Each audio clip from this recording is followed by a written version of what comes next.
Nous avons créé cette association il y a à peu près 2 ans, puisqu'il n'existait pas d'association parlant de l'implication des chevaux sur les conflits modernes.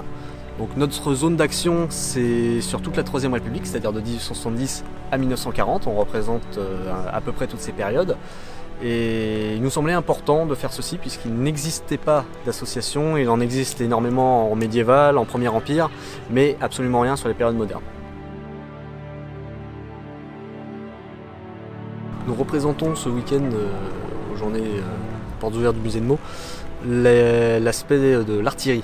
C'est un projet commun qui s'est monté de 3 associations, avec l'association Mémoire de Poilus qui fournit la pièce d'artillerie et un effectif, l'association La Cartouchière qui fournit le caisson et aussi une grande partie de l'effectif, et nous l'association Fer de Lance où nous allons représenter la locomotion hippomobile de l'artillerie, puisque l'artillerie en 1914 était totalement hippomobile.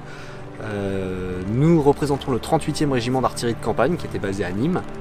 Nous sommes à peu près une bonne quinzaine d'hommes et 7 chevaux au total sur ce projet.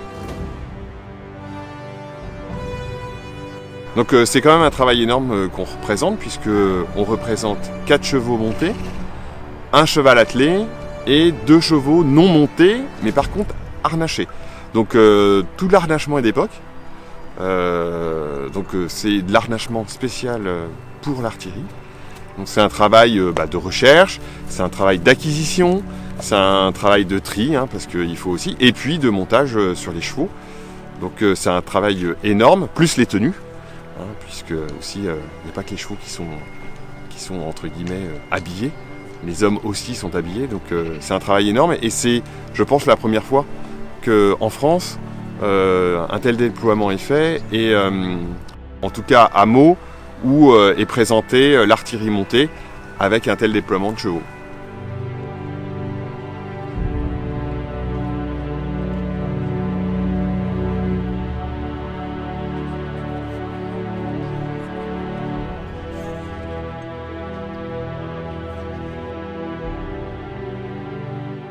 Alors là, donc avec l'association La Cartouchière, l'association Mémoire de Poilus, on a essayé de représenter une batterie de 75, un canon et son caisson à munitions, tel qu'on pouvait les voir au début de la guerre, donc quand on était encore dans l'optique d'une guerre de mouvement.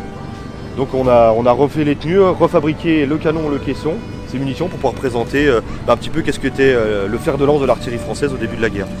Donc on peut voir que la plupart des hommes c'était des hommes montés, parce que les canons étaient tractés par des chevaux, comme vous avez pu le voir avec nos amis de l'association Fer de Lance qui ont présenté le matériel.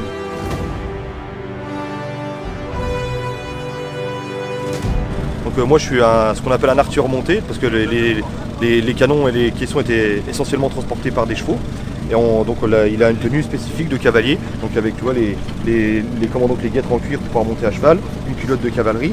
Donc avec moi j'ai une gourde toujours avec un peu d'eau, un étui avec son revolver à l'intérieur, donc le revolver qui était essentiellement pour défendre la pièce en cas si l'ennemi était vraiment trop proche. Le but c'était vraiment de faire fonctionner la pièce. On a également Judicaël qui est avec nous. Donc Judicaël, lui, c'est un artilleur à pied.